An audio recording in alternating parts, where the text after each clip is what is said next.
Hello, good evening, ladies and gentlemen, and welcome back once again to the Overwatch Watchers Brawl, where we're having the Honey Badgers face off against the SK Rakunyans. I'm 3.007, I'm back with Sir Waltham. Was on mute there for a second. Hi, Threep. Good to be back here, taking a brief 45-minute break or so after the Spirit Magna Ignis game we just experienced. And this game is going to kind of be determining who is going to be going up against Magna Ignis, Rakunyans and Honey Badgers, both in the losers bracket, vying just to stay alive here. And they're really going to have to fight. And even if they win, the fight's not going to be over for them. Oh yeah, this is a long haul indeed. You're in the lower bracket, you're fighting for your life. It's time to rock it out. So we're going to be starting off here on Oasis, a particularly interesting map. We got our previous match kicked off on Lijiang Tower. So Waltham, how are we feeling about Oasis by comparison? Oh, I actually really kind of like Oasis. I don't know why. I kind of detest the fact that triple kind of for a long time was the go-to on every map, but when there's maps that are specifically designed for it, I kind of shift that opinion. So when you talk about your King's Row, even your Oasis, I believe it's the University map, it can be very friendly towards that Ryan Zarya combo. I really like it as well. A couple of the other maps, not necessarily the least friendly to Pharah, which, I mean, you know, it's no surprise that I'm going to root for a Pharah map here. Yeah, and Oasis does have the potentiality for it. There are also a bunch of different situations you have running on Oasis, and some of them can be kind of spooky. Some of them are just, you know, going to be more of the 3-3 friendly situations, which we are starting to come see and love it or hate it. It's a comp that works really well on Oasis, so I can pretty much guarantee that we're going to be seeing a bunch of it come out. Now, from what I remember of the SK Rakunyans, they're definitely not a team to be played around with, so to speak, but I'm pretty sure the same can be said for the Honey Badgers. Yeah, Rakunyans do have the advantage, I believe, of a little bit of experience. They did join us last month, and if memory serves correctly, they actually went pretty far in the standings. Yeah, I did it's way too back for me to actually remember too accurately, actually, although now I look at my notes. They did come in second, only next to Off the Map, so they're going to be standing in a pretty good spot. They have kind of a little bit of a spot to stand for. They definitely probably don't want to fall lower than that, but I like to think that every month, every tournament, our competition gets stiffer and stiffer, so they're definitely not going to have the easy streak this time around. That's pretty much the only way to put it. The SK Rakunyans had a great start to this particular brawl, crushing the Crimson Crabs, who have actually fought back pretty hard, and now they've actually made it to the lower bracket round 3. Catch them in a few days. But for now, the Rakunyans also then got knocked back down, and now here they are. They made it past their, how do we say this, initial entry into the Overwatch Watchers Brawl last month, so now we're going to see how they can take it and make it happen here. So for the next 30 seconds, we're going to stall and wonder what comps these guys are going to be coming out with, but given the particular map that we're on here, I think we know what's coming. Yeah, I'm expecting some triple, at least the Zarya Rhine. It can be so friendly on this map that to not expect it seems a little bit foolish, just a touch foolish. But, you know, I always have the potential to say that and then look foolish myself by both teams running like a Hammond Winston dive or something really obscure like that. So I'm just going to say that I'm expecting some Zarya Rhine, maybe some McCree. It's actually looking like the McCree will be there on the side of the Rakunyans, but maybe not the Zarya Rhine. Yeah, the Honey Badgers also going to be showing off a Reaper to start with. That's, if that actually comes out, well, you know, Threepwood's been surprised before, but who knows. So I am again going to withhold bars because if these switches actually keep going through, man, yeah, okay, see, there we go. Why do I even try anymore? We're going at, it's a mirror comp, ladies and gentlemen. Let's see the Rhine duel play out here on Oasis. Yeah, both teams going to be using that Zenyatta, so they're both going to be trying to get those Discord orbs onto any target they can. Might be difficult if Barletta and Jack don't drop shields down very openly. Yeah, and ooh, wow, wham, and thank you, ma'am. There it is. The fight has gone off very quickly, and Shields getting knocked out very quickly. That's going to be actually Barletta winning that fight against Jack very early on, thanks to the help of their friends. Ooh, and the Brigitte fight was so fierce. Polar actually chased Racuna down into the basement there, and it looks like Jack was so ticked off about losing that Rhine duel that he decided to just leave the game entirely. Yeah, actually, it was kind of funny that it happened right as I was talking about it. But we see, I believe it was Jack, drop the shield, as Vintage puts a bubble on him, and then the bubble goes away from Vintage, and he's not quite able to put his shield up. So the Discord Orb from Mordred comes onto the Reinhardt and just allows him to be focused down so much more aggressively than the other team might have been enabled to. And that's a tough spot. I mean, what do you do when your Ryan's getting focused down and you don't have a barrier anymore to remove the Discord, and there's just nothing. Yeah, it's a really rough situation to be in, especially when, as far as retreats go, you don't really have a lot of options. Either you stay here and contest the point, as the beeping is going to continue to remind us until Jack can get back in the game, or you retreat and basically give up the point and possibly give up some more ult charge, not only to the other team, but also for yourself. So staying in this fight is practically mandatory. And looking at the charges that the teams have developed so far, I don't think that that's necessarily playing out too poorly for the SK Rakunyans, showing it that, again, yeah, they lost their Jack, their Reinhardt there. He's going to have to come back from spawn, which was already the case to begin with. And wow, boy, did the Honey Badgers have some blows saved up in that fight. We're looking at the ult charge again, though. Not really too disparate, except, of course, for the Shatter.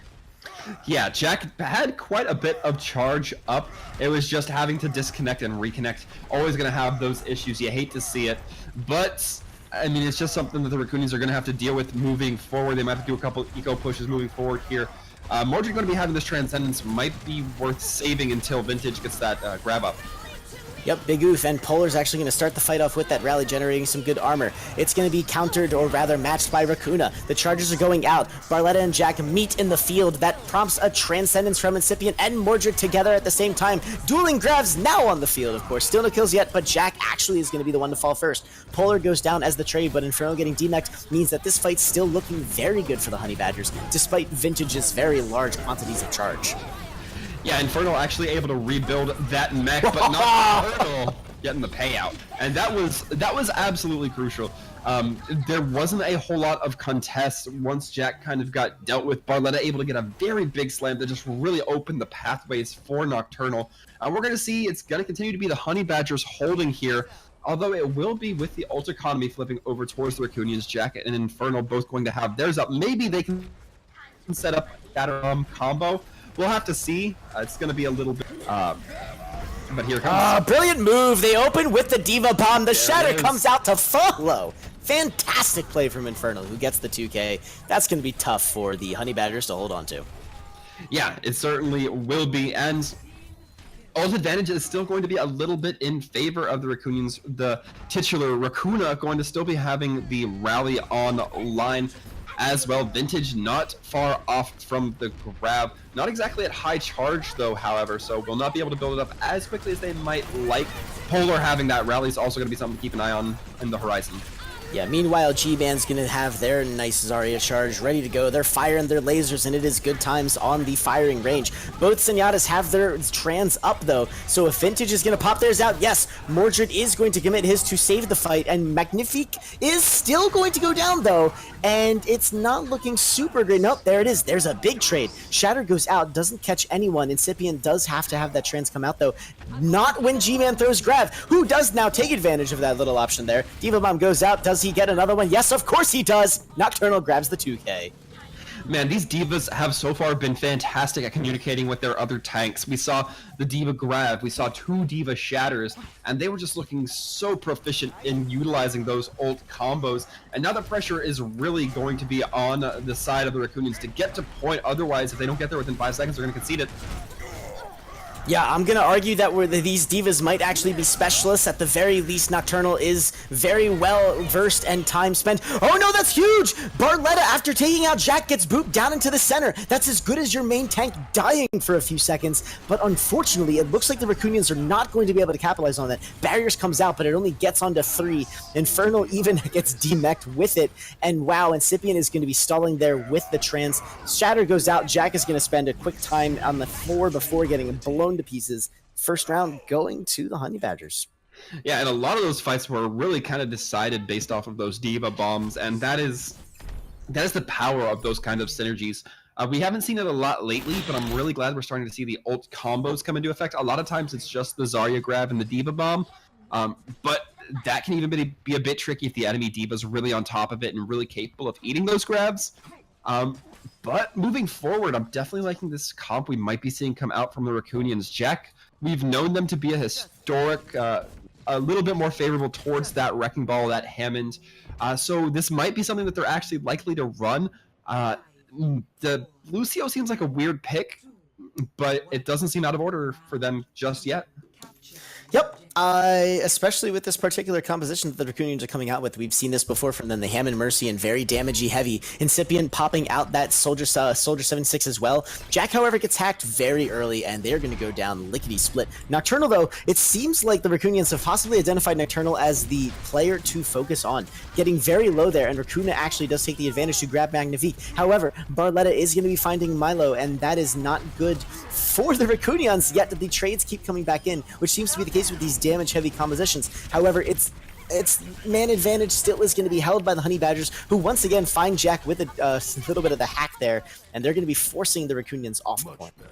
Yeah, there are so many times where you talk about, oh, well, this is just based on one team being better than the other. But in this case, the composition for the Rakunyans just really does not favor them. You see that Hammond, if he gets hacked by G-Man, which we've seen twice at least now, it is just an absolute feeding trough because that Hammond has 600 HP that they now cannot avoid taking damage from.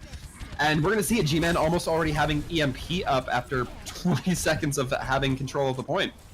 Meanwhile, let's look at Infernal, who is not doing so well in the EMP department. Vintage pops their sights. Gonna get sighted one more time by Vintage. Racuna has their barrage, though. This could be big for the Rakunyans, who might have a chance to bring this back online. There it is. The barrage goes out, though, and instead, they simply get picked out of the sky, not by Widowmaker, but by the Lucio. Barletta finds Milo once again. It's a no bueno situation for the Rakunyans, who possibly maybe were trying something to just break up the ferocious 3-3 coming out from the Honey Badgers, but it's still just team kill after team kill.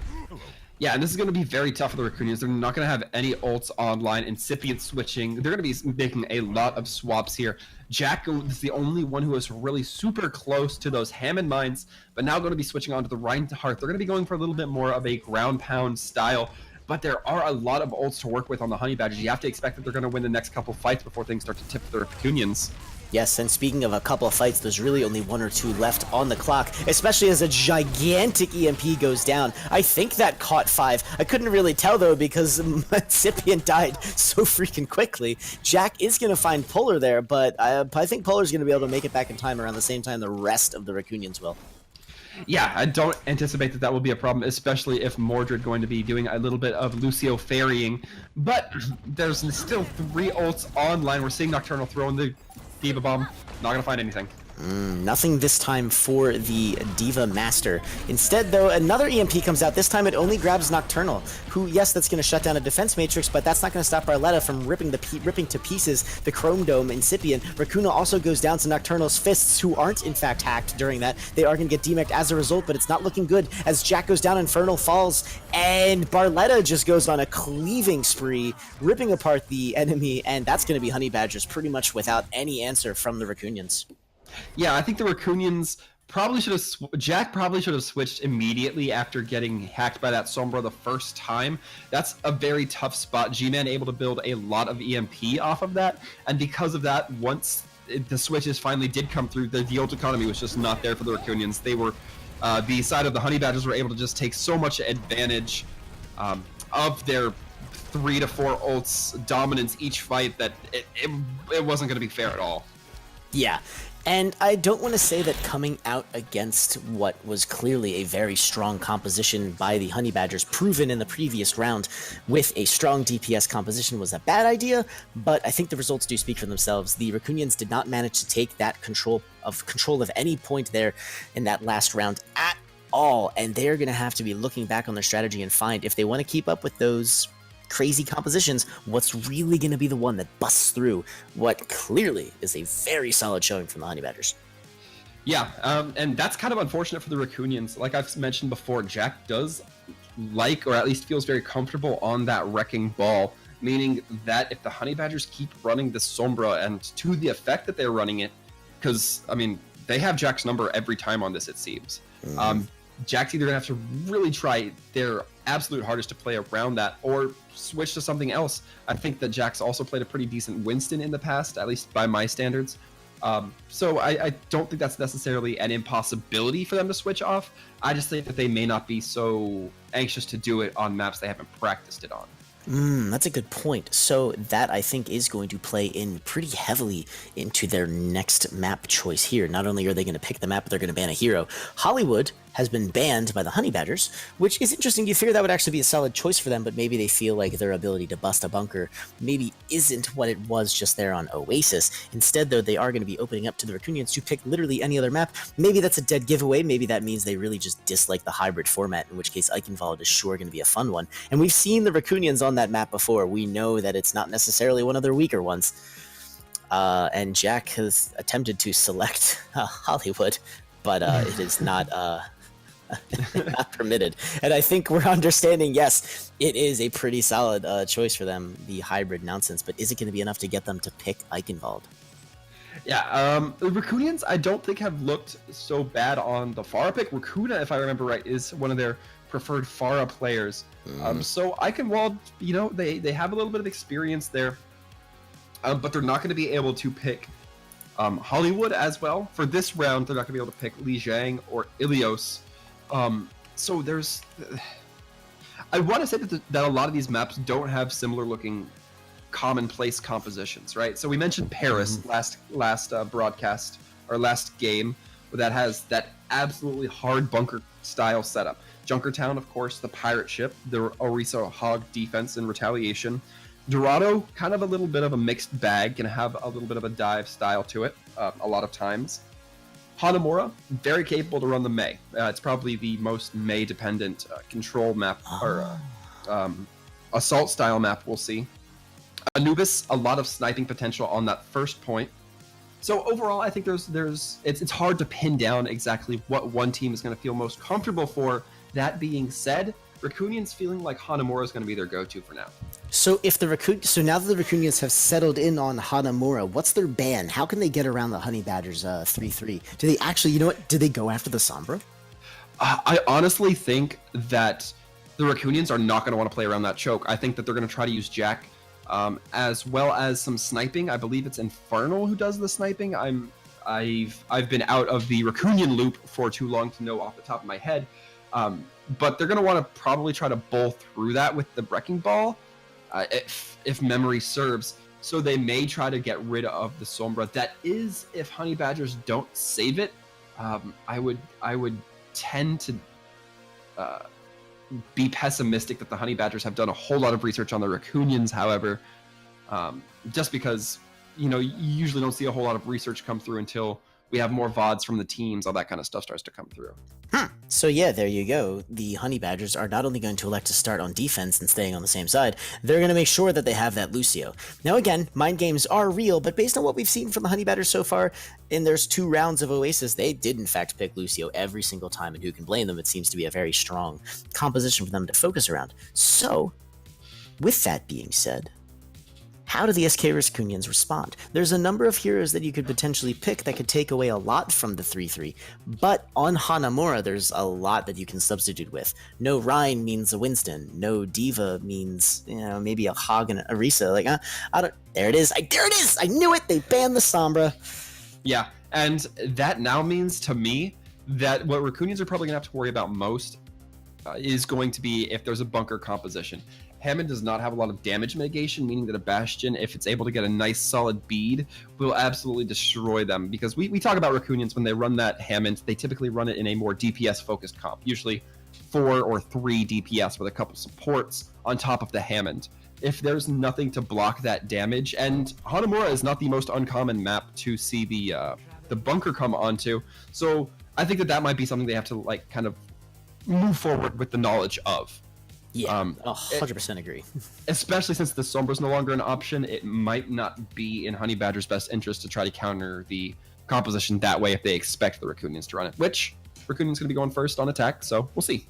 Yep, and the big assumption here, and I don't know if the Honey Badgers have played this map before, they got knocked out of the upper bracket pretty quickly by Magna Ventus, and then they had a no-show against Augury Gaming. So this is actually the first game that they'll have been played in a long time.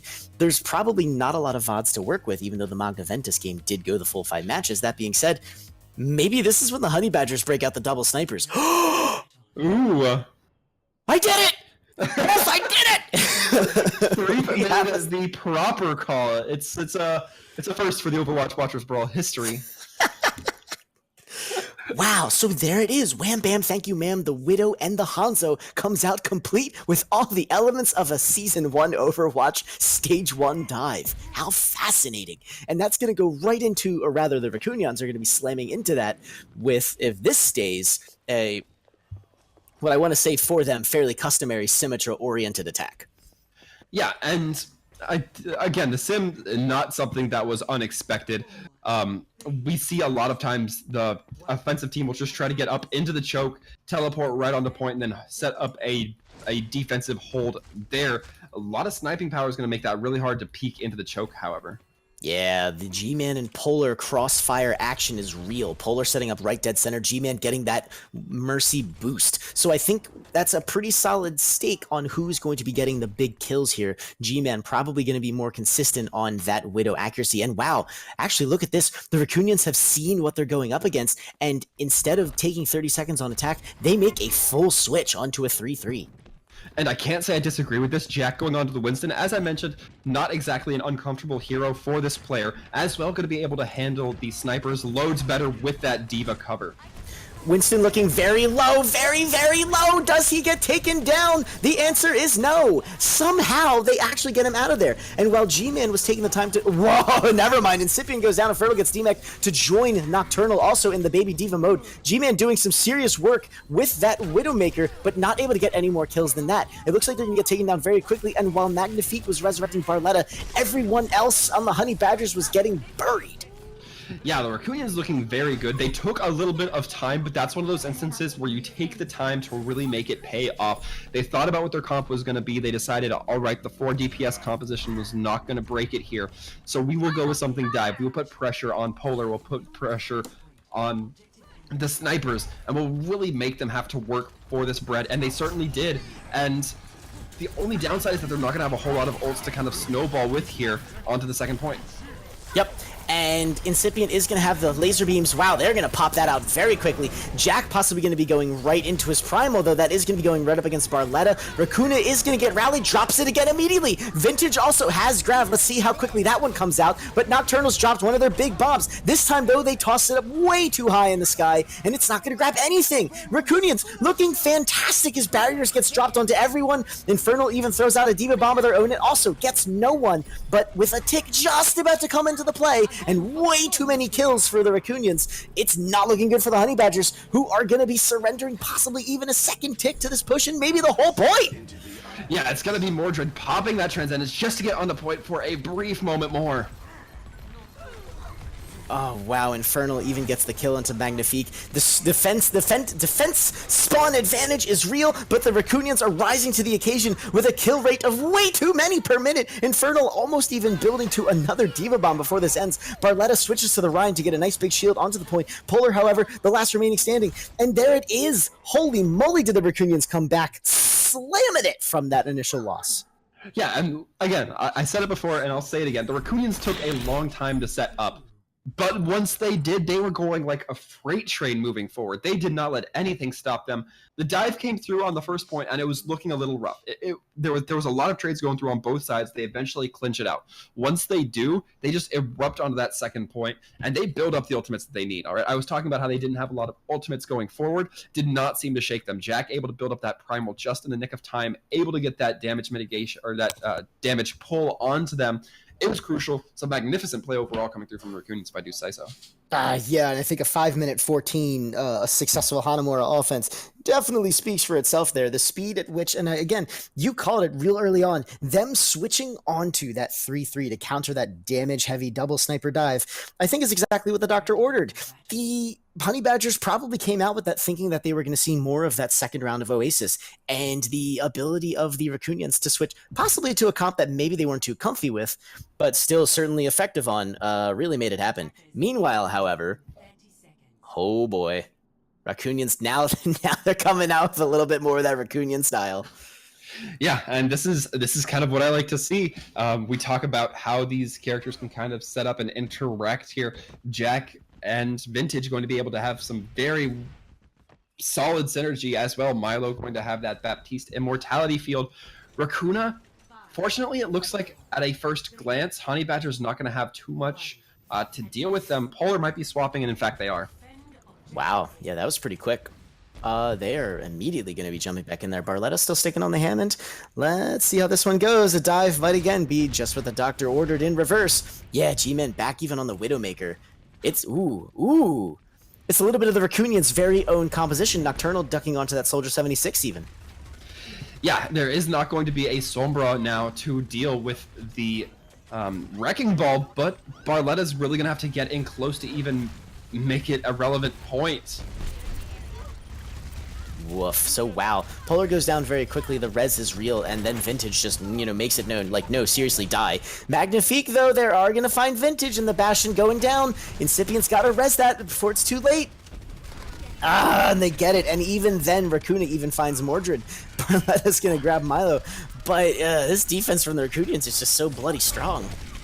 Yeah, Milo is going to be dropping, and there will be no res to bring them back up, so if the hustle is quick from the side of the Honey Badgers, they may be able to capitalize on that. Barletta still creeping around in the back, but this is really such an awkward composition to go into with a Wrecking Ball, because you just have so much damage that you're just gonna have to kind of acknowledge that you're gonna face tank. Yeah, and maybe it's the ultimate building that they just want to accomplish, but you're not going to beat that 5-minute 14 time, or even complete the map at all if you don't get a move on here. And Vintage getting close to their, Vintage getting low, but with that healing, that just means more ult charge, and Milo has just reached that relatively useful Batiste ult depending on your positioning, so let's see where he wants to set that up. Meanwhile, however, Barletta still looking for that intro, not really at full health, difficult to get healing when your only healer's a Mercy. Yeah, it's going to be very tough. Mordred going to be very kind of stretched thin on this Magnifique Nocturnal. Both in tough spots, but again, it's something that you can definitely not just kind of rush if you're the Honey Badgers with this comp. Yeah, so here we go. Uh-oh, there it is, though. Honey Badgers, they almost have it. Vintage still up, though. That's a lot of damage. There it is. Magnifique crits them down. Milo still alive on the point with a Diva coming back around. Nocturnal doing their best to get out of there, but Magnifique, they're the ones saving the day as they single-handedly rip apart everyone. Nope, there it is. G-Man actually coming in at the last minute to get the save, and wow. There goes that dive, so it looks like Vintage is even going to toss out that ult early, which I suppose you can figure out, and even then Magnifique tosses everything out. Looks like it's going to be total switches for both sides as they cap the point and, offense rushing to spawn to get as much time as possible. Yeah, there's not going to be a whole lot of snowball potential, and we already can see that the time is not going to be as good on the Honey Badgers side. Although a 5-minute 14 is hard to contest with, both teams going to be going at this with relatively low ults, and Farnell the only one looking like they're going to be keeping any of their ult charge moving forward. And so this is just going to be a fundamentals game for this next push. Wow, so it looks like, again, maybe a little bit of the dryness here as G-Man struggles to build both charge and ultimate in general. Ult charge, again, looking relatively decent for both sides. Jack, however, going to be building up to that shatter very quickly. And holy moly, though, here goes G-Man. He has built it and he is ready. He actually is going to jump straight down the point. Shatter goes in, doesn't catch anyone, and Mordred actually gets the Rakunya in a bit of the clapback, but Mordred then dies of their sins. Jack's pretty hardcore out of position, though, and yes, there it is. Honey Badgers starting their push, but again, spawn advantage, very real. So it's going to be difficult for the Honey Badgers to keep this in as even more ults come out. Yeah, and now it's just going to be 4 members of the Badgers on the point. That is not as strong a showing as we saw from the Rakunyans, who had the full 6 when it was their turn around. And now that the Zarya has been ejected off point, that is only more time for the Rakunyans to regain. Yeah, so this is looking pretty good for the Rakunyans defense. At the very least, they'll have kept, again, by very far and large, the Honey Badgers from getting back onto this point very quickly. But there's the grab as the Diva was getting remeked, and that was huge timing. There it is. Big kills coming in for the Honey Badgers. That's going to be very important. But Milo does get off the barriers. Jack throws out the Shatter. That is not going to grab anyone, and instead, again, just the SK Rakunyans doing a fantastic job of taking as much time as seemingly possible. Yeah, that's what the question is really going to come down to. Now, we haven't seen the May come out yet, but we do see the Doomfist, a classic stall character. Jack hopping onto that Hammond, that Wrecking Ball, really tries to try to buy out more time. Yeah, and it looks like he does have to make the retreat. If he stayed there, it would have ended the same way. A slower take from the Honey Badgers, but a very good one nonetheless. Yeah, it's interesting because both teams showed some very good pushes on the second time around, but their first pushes, uh, I mean, you could kind of argue it for the Rakunyans, but Honey Badgers I think had the surprisingly more meager first push, which usually when we talk about this map, it's that their second points never look as good as their first points on offense. So it's kind of an Right. interesting dynamic there. Yeah, no, that's a fair point. No pun intended, I suppose. And yeah, looking at the the destruction of Hanamura, all the bullet holes and whatnot. Yeah, like I would say maybe even the second point didn't fall necessarily much slower when the Rakunyans were defending it, but their stall certainly took a massive chunk of time on the clock. I think that final tick push started around 4:14 left, and then a full 45 seconds later, only then did the Honey Badgers take it. So now they're going to be starting on offense, and it looks like they may have learned their lesson this time around. They're going to be jumping in straight with a 3-3, no nonsense, all holds barred. Jack, however, on the Winston, going to be up to generating that cleave damage, got to pull that Primal Rage out way faster than Reinhardt can get his Shatter going. Yeah, it's really going to be about kind of kiting those corners, being real proficient at generating that ult charge. You know that Reinhardt can swing very aggressively. Jack taking this high ground just to build up a little bit of that very early on. Yep, and so G-Man, again, struggling to build some of that charge. Oh, there it is. Hang on. Nope, because the Jack was ready, thirsty, and hungry for cleave. And so that's going to give ample product for those barriers to get some damage. And so here we go. They're doing that classic what you do with the Winston. You guard that door. You play with cover. You make sure that you don't give up any ult charge while you yourself gain ult charge. Pretty basic stuff, but executing it takes a lot of effort. But Barletta moving in with that big shield, doing that thing main tanks do, creating space. The SK Rakunyans have to take up the top left, but that's giving the Honey Badgers room to get onto the point, and now the push has begun. No kills yet. Yeah, a fat anti-nade onto Polar, and Barletta is actually going to end up being the end of Polar. Oh, wow. Yep, there it is. Jack getting that Primal Rage way too quickly, and Incipient being the only one who goes down. But Jack actually falls as well. Not sure how that happened. Infernal going to be as well. I anticipate that's just for the Diva reset so they can get onto point. But Jack, looking like they're still going to be staying on that Winston. Curious choice, I would say. The jump off the cliff, the curious choice is what I mean by that. Not a lot of ults online. Incipient going to be having Nano. Nocturnal has the Diva Bomb.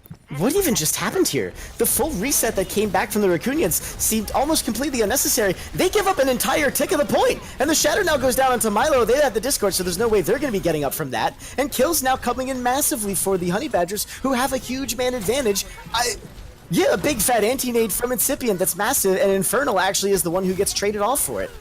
I think I know what happened there. I think the Rakunyans were trying to get a very sneak-based dive in there, kind of catching the Honey Badgers off guard, making it look like they were doing a full retreat. But the Nano Boost goes out from Incipient. It doesn't hit Jack as the dive wanted to. It hit Rakuna, meaning that Jack's not doing that massive cleave damage, not able to buy more time off the clock. And it's just Rakuna who, yeah, was putting in a darn good effort, but just was not able to get the damage because you're basically hitting them with a giant egg whisk. Yeah, and instead, it's going to be a Grav going in now for Vintage, but look at just the sheer quantity of ults here. Unfortunately for the Honey Badgers, it looks like they committed maybe just a little too many of them. Infernal's Diva Bomb is the one who saves the day, grabbing that quick 2k. And look at that, it's just a quick repel. And yeah, a minute left for the Honey Badgers, who could definitely do it, but it's going to be harsh. Yeah, that is a real punch to the jaw if you're Honey Badgers. You get stuck in a grab, you invest the Transcendence. On top of that, you layer the beat. You already have the rally going, so you've invested all 3 support ultimates, and you still lose members to the Diva Bomb. Not just one, you lose 2 members to the Diva Bomb. That is costly, and you think they'd want it back, but they're not going to get it back. They're looking on the other side of the field. A lot more ults in favor of the Rakunyans coming online.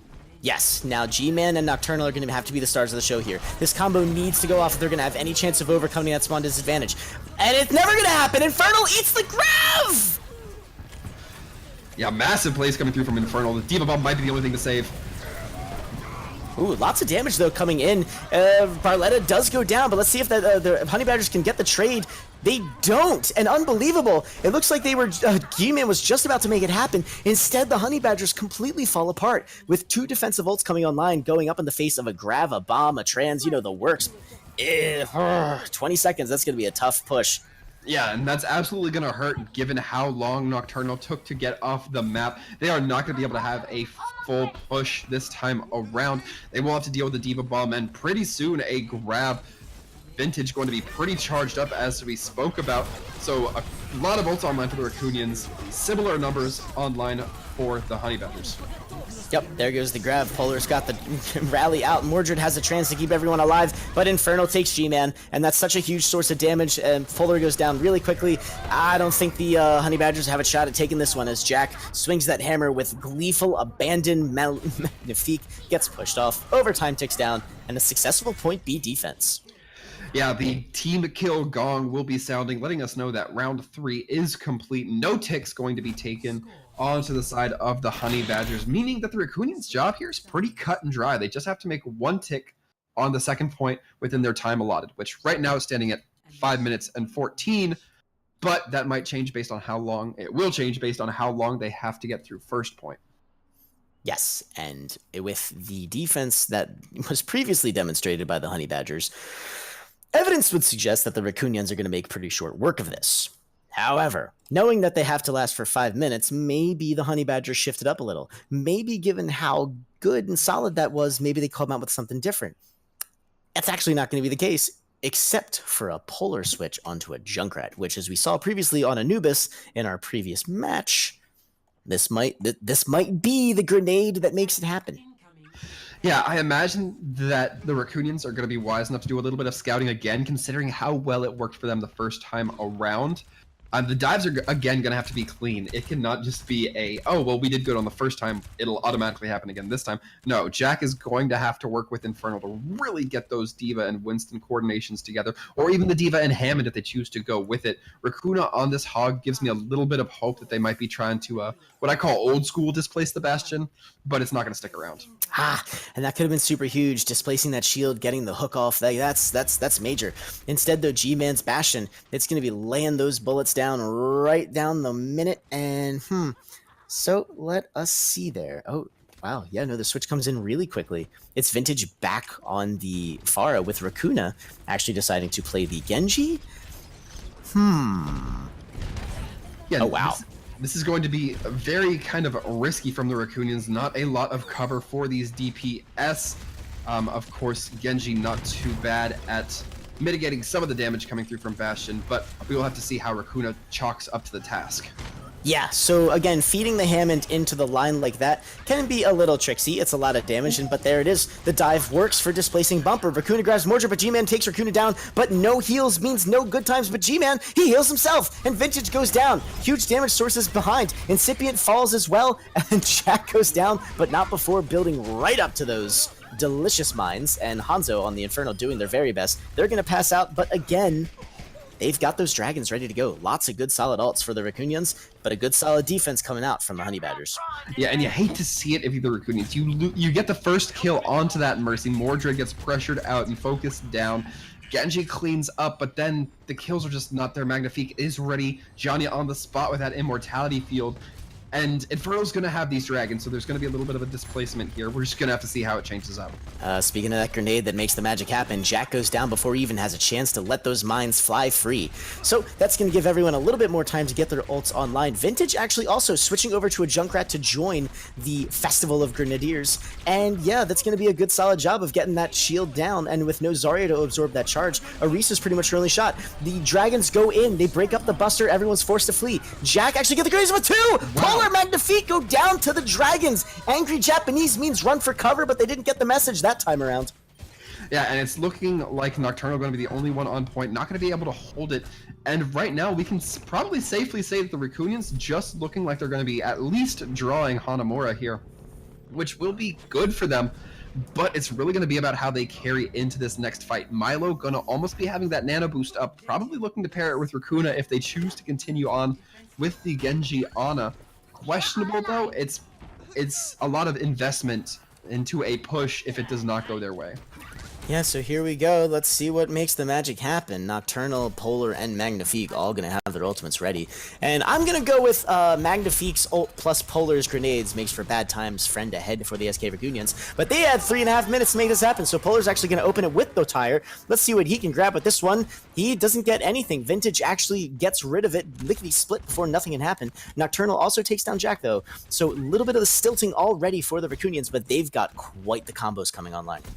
Yeah, I want to say it, and this isn't necessarily a bag on the player, but Jack has not been operating to optimal efficiency that we've seen them play before with this Hammond. I don't know if it's that the side of Honey Badgers are just really countering them, or perhaps it's just not up to snuff, but it has been a rough day for the tank player. Yeah, wow. Milo goes down, but not before the nano boost happens, and Rakuna goes ham. Nocturnal gets them with the Diva Blade, Diva Blade bomb, but I'm pretty sure the damage is done. And again, it's only a third needed, but the defensive spawn advantage is very real, and Polar even gets the kill onto Jack with the Doomfist, and they managed to push away the SK Rakunyans, and now it's probably a very dirty stall onto Infernal, who unfortunately actually for Honey Badgers is going to get away, but no, yep, there it is. They get a little charge out of it for it. Yeah, so they're gonna be having that stagger go on to Infernal. We're now gonna be seeing the swap ups come through for the Rakunyans. That's looking like we're gonna be inclined towards the triple. So it's gonna be triple on both sides. The only difference gonna be Barletta switches from the Winston. Jack actually switches onto the Winston. We're seeing the classic two tank shuffle here. But that being said, a lot of ult charge going to be given up. G-Man and Infernal are going to be the only ones with a lot of significant ult charge, and Mordred, can't forget that Transcendence moving in forward. Yeah, so some decent progress already made onto the point. Jack looking very low. He's going to be popped back up, but he's still not really at the best, and Vintage is the one who actually gets focused down. Now Jack gets the little bit of that hasty healing from the Brigitte, but the SK Rakunyans have to retreat, and Rakuna even gets a bit of the nasty stagger. Yeah, if you're the Rakunyans, you can at least say you got the Transcendence out of Mordred. The hope here is that you can get Vintage to get a grab before another Transcendence is built. Other than that, it's really just going to come down to mitigating the grab from G-Man and avoiding the bomb from Nocturnal. If you're able to mitigate the grab from G-Man through a Diva Matrix, preferably Infernal has to be really on top of that. It opens up a lot of doors for you to get aggressive without having to worry about being locked down. Definitely something to keep an eye out for in this next fight. Yeah, so here it is. This is probably going to be the SK Rakunyans' last push here. They're deciding to open with the Diva Bomb as Winston dives up and displaces them, but unfortunately for Infernal, that's not going to result in any kills. Nocturnal and G-Man have started it up now, and there it is. The trance comes in, but will it stop the Diva Bomb? The answer is no! Nocturnal pulls off another 3K thanks to the big fat shatter from Barletta. That's a team wipe. 15 seconds left. Big stall's got to be coming out from the SK Rakunyans, but unfortunately, I think it's going to be up to a single monkey jumping back to the point to make it happen as Vintage runs desperately for the point. Can he touch in time? One of them can, yes, but here comes now the nasty part of the stall. Yeah, this is just going to be kind of gross control over the point from the Honey Badger. And really, we're seeing a lot of aggression come through just to get on the point, just to eke out some progress, but it's not going to work for the Rakunyans, it seems. And so that's going to be it. The overtime counter will go down. This will end in a big, fat draw. And so with that, now the fun time begins. Yeah, and so now we get into the curious situation of teams having to kind of go into extended maps. So we already know we're going to see at minimum 4, which means four games being played. Hanamura plus Oasis plus whatever 2 maps we see come up next. That means that 7 maps are going to be gone through the rotations, either banned or selected. This is kind of where you start to think ahead. How are we going to be picking around these? Because this is where bans really come into heavy effect. You want to get those bans out of the way. If they're definite maps, you're not going to feel comfortable on. Yep. And so with that being said, now we are going back into the same rotation we saw last time. Since Honey Badgers are the ones with the most recent win, they are still going to be the ones who ban the map and save a hero, and the SK Rakunyans will still retain the privilege of choosing the next map and banning a hero for both sides. Yeah, so we are going to be seeing the Ilios ban come out. Not too surprising. We have not seen a lot of Ilios lately, but that does mean that we are going to be taking it to our last control point map, Lijiang Tower. It's always one of the staples of this tournament, it seems.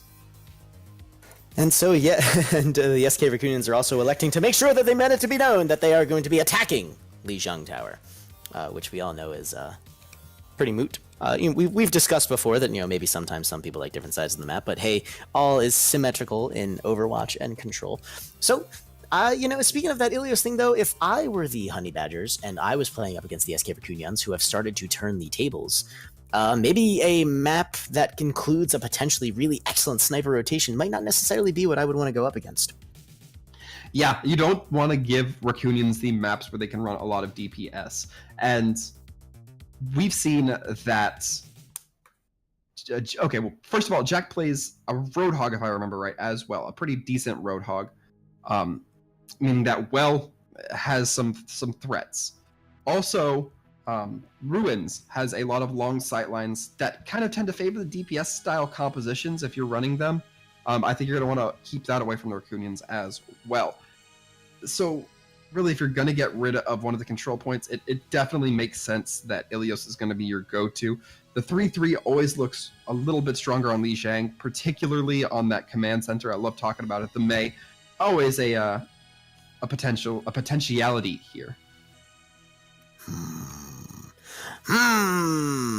But there it is again. So the Somber Band comes out, and Lijiang Tower is pretty happy for it. And yeah, the choice of Lijiang Tower, I also want to say that this kind of maybe sort of could favor the Rakunyans again. Their willingness to jump onto those damage-heavy comps, I think, was a bit of a shock for the Honey Badgers, who even started out playing one of them, possibly assuming that was going to be the offense coming into it.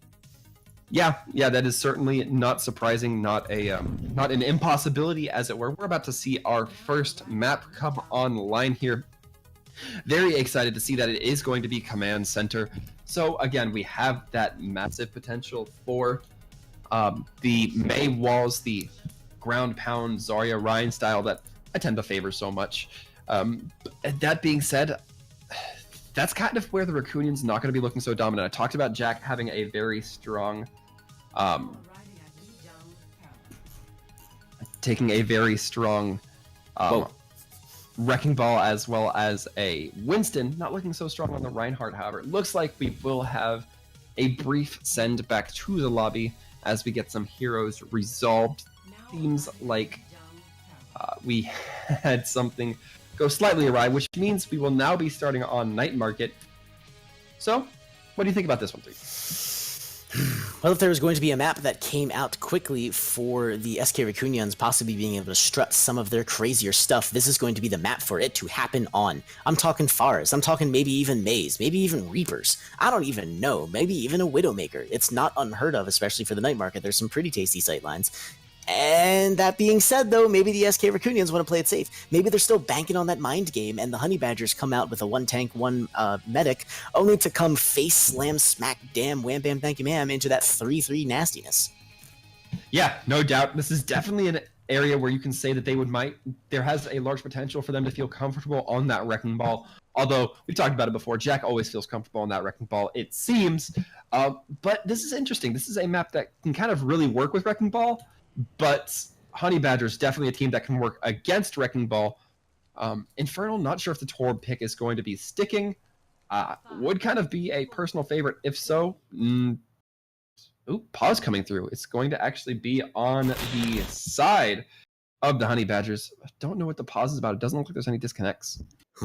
Yeah, the disconnect would trigger, I believe, the automatic good stuff. So that being said, how fascinating. We have possibly some technical difficulties that aren't reflected necessarily by the DC, which again, we are all custom and how do we say this? Slave to the ISP that one shells their cash, hard-earned cash, I might add, out to. So we have 3 seconds left, so I think we're actually pretty safe to say that these are going to be the comps coming out. So the SK Rakunyans, is it like the double blind? I don't know, but there it is. It's the Mercy Hammond, and bless him, there's a Torb. Yeah, Infernal definitely gonna maybe this is tinfoil cap on right now. Yep. Infernal just trying to farm those Twitch MVP votes. Definitely going to be wanting that Torbjorn niche vote, which reminds me, folks, don't forget to vote. If you like that Infernal might run this Torbjorn, then definitely throw that vote in. If you're going to be infuriated that they will inevitably switch off the Torbjorn, then maybe vote for somebody else. But let us know who you think is popping off who's going to be the dominant player here, who you're liking so far all around. Let us know in the Twitch chat below. But we're still at this pause screen. I'm not sure. Vintage, we talked about running that Widowmaker, has a lot of long sight lines. This is a map that, yes, has some long sight lines, but it's not impossible to mitigate them. Yeah, so, And now, there goes Mordred. They're back in the game, and we are ready to rock and roll. So, I actually don't necessarily hate the Torbjorn pick, even if it's just for memes. The Toblerone's been doing pretty solidly lately. Yeah, and there's definitely something to be said about the anti-dive potentials of a Torbjorn. He has that E that can give him 100 more armor making it so much harder to dive a target, increasing his fire rate, really upping his DPS in case he gets ambushed or something like that. And Inferno looks like they're going to run it with it. Yes. Make sure you're following the action here because, wow, Vintage is going to open up with a devastating kill onto Polar. Not necessarily the target gets that early snipe thanks to that personal shield. Now, G-Man is going to be generating some quick charge, and Polar's going to be back in this fight very quickly, and Magnifique, however, is going to get a bit of that clapback, taking out the solo tank on the side of the SK Rakunyans. So, that being said, there's a Torbjorn. He's got his turret, but he is about to get very overwhelmed and focused down so quickly, I almost didn't even see who got the final blow if it weren't for the kill feed. Yeah, it's a very tough spot. It looks like a very boot-heavy composition coming through from the Rakunyans, and as I say that, Jack going to be taking down Magnifique, but really it's going to be possession is going towards Honey Badgers, and oh my god, Vintage gets these opening picks every time. We'll see if they can capitalize upon it though. Yeah, it is flabbergasting that they have not been able to take advantage of these kills, what with Vintage just doing their very bitty best, but maybe it's the fact that Mordred's firing his laser beams, but they're so close to getting the flip, but the percentage still grows for the Badgers while they wait, and woof, the Vintage continuing to do the dance with the Dirty Nasty, and yet, unfortunately for them, rather for the Honey Badgers, it seems that the attention that Vintage was drawing may have been just what the doctor ordered, as the Badgers do surrender the point, and after not getting a fair bit of percentage. Yeah, and of course, I'm going to talk about how fast Rakuna had that Rocket Barrage online. That was a lost fight for the Rakunyans, the first fight was, and they still got the Rocket Barrage online. That just shows you how quickly Pharah can build that ultimate, and Tafara alone just possesses this giant threat to make it very dangerous to walk the outside. Yeah, and wow, holy moly, talk about positioning victory there. Rakuda's going to get 3 tasty kills, but the Badgers took the point anyways, and they're going to get some more of that excellent percentage. Yeah, and this might be one of those situations where you lose the battle to win the war.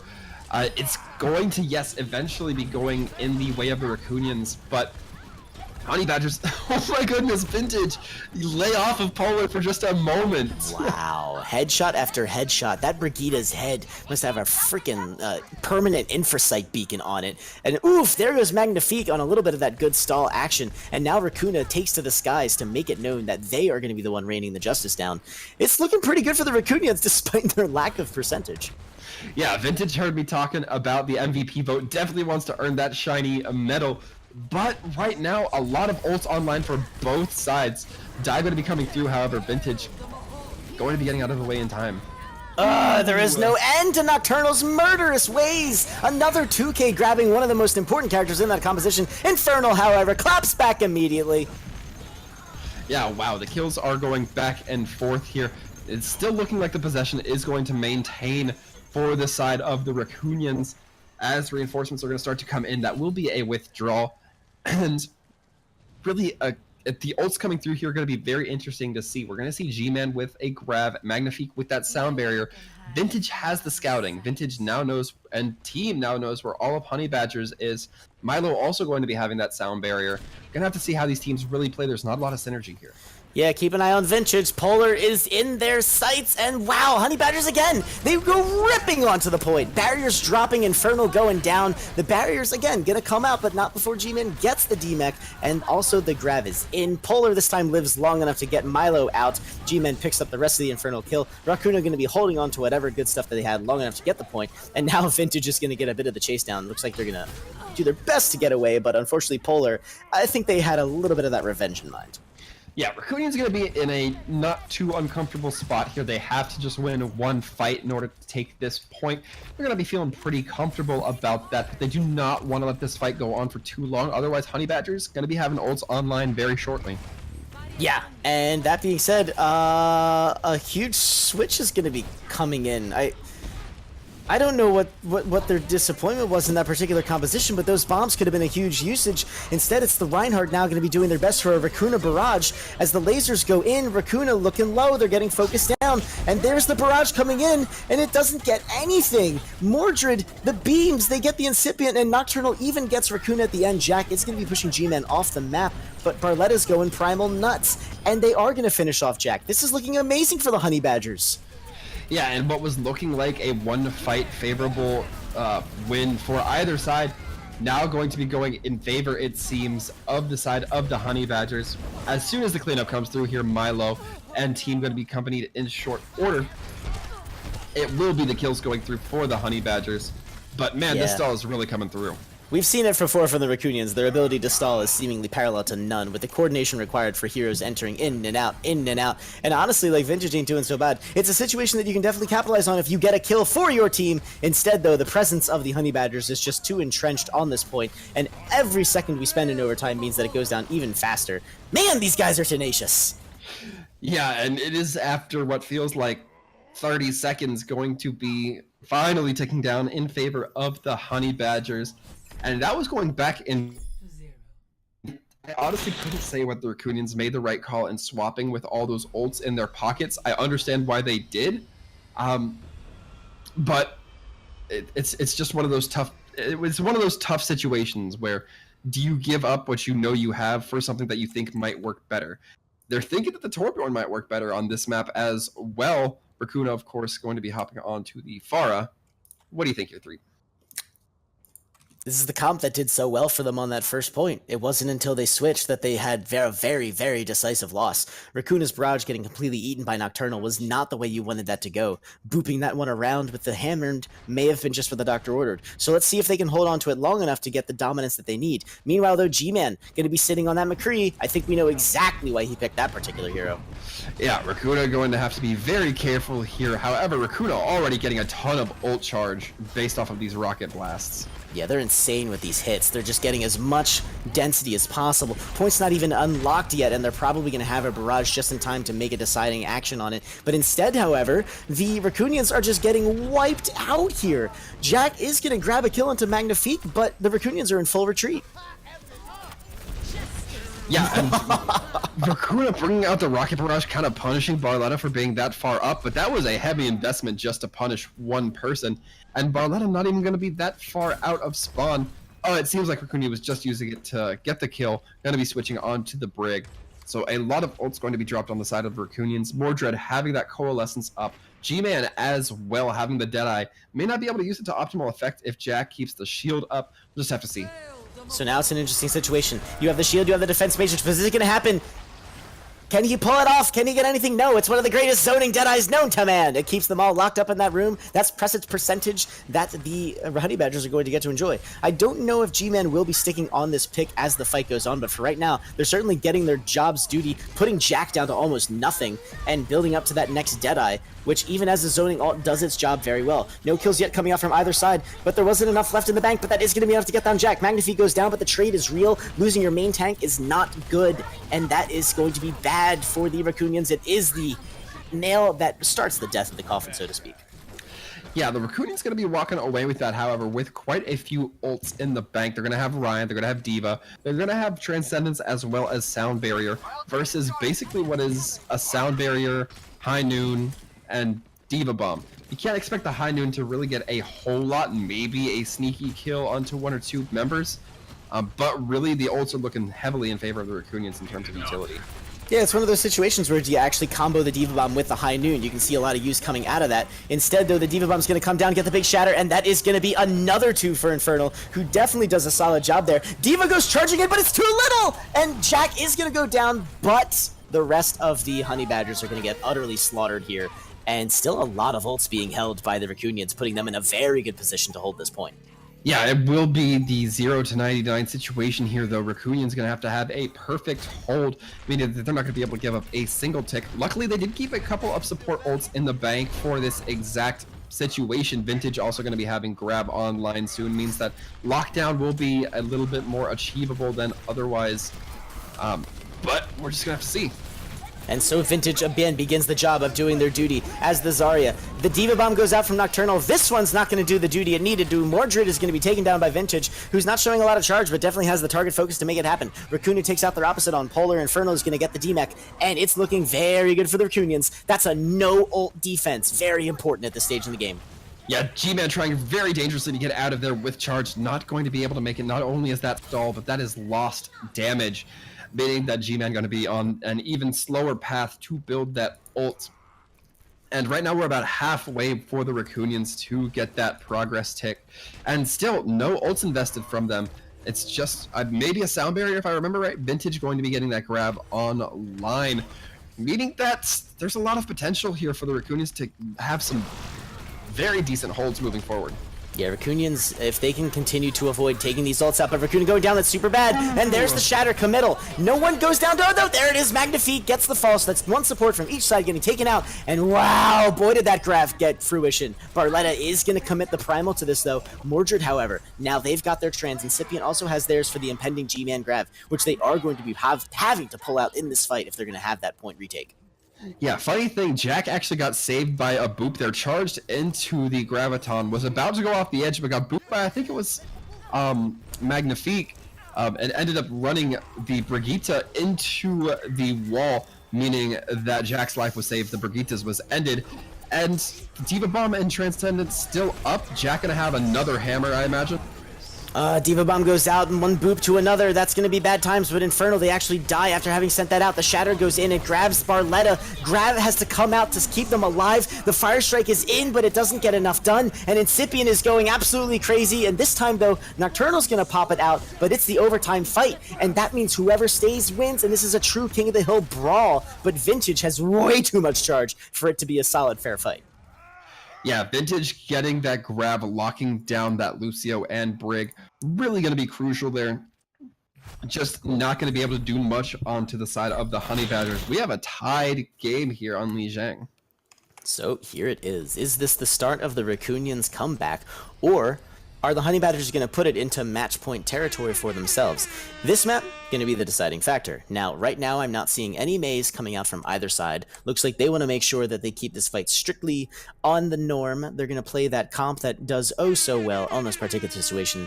He said, lying, as Nocturnal flips over to the Mei at the last minute. Yeah, Nocturnal on this Mei, as we talk about all the time, able to lock down some enemies. However, they're going to have to deal with the fact that they won't have anything to eat the grabs from Vintage. Vintage been very proficient with those grabs, so not going with the Diva might be a detriment if they're not able to play around it. Yeah, and they are also going to be much faster out of the spawn. Stuffing in, not being able to, not that Mei, not really having a good opportunity here, but maybe it does the job. G-Man finds Rakunya early onto the fight. Again, they just have a dead eye out for that Brigitte. Huge kills coming in for the Honey Badgers. Yeah, this fight's pretty much just well done and cooked. Thank you very much.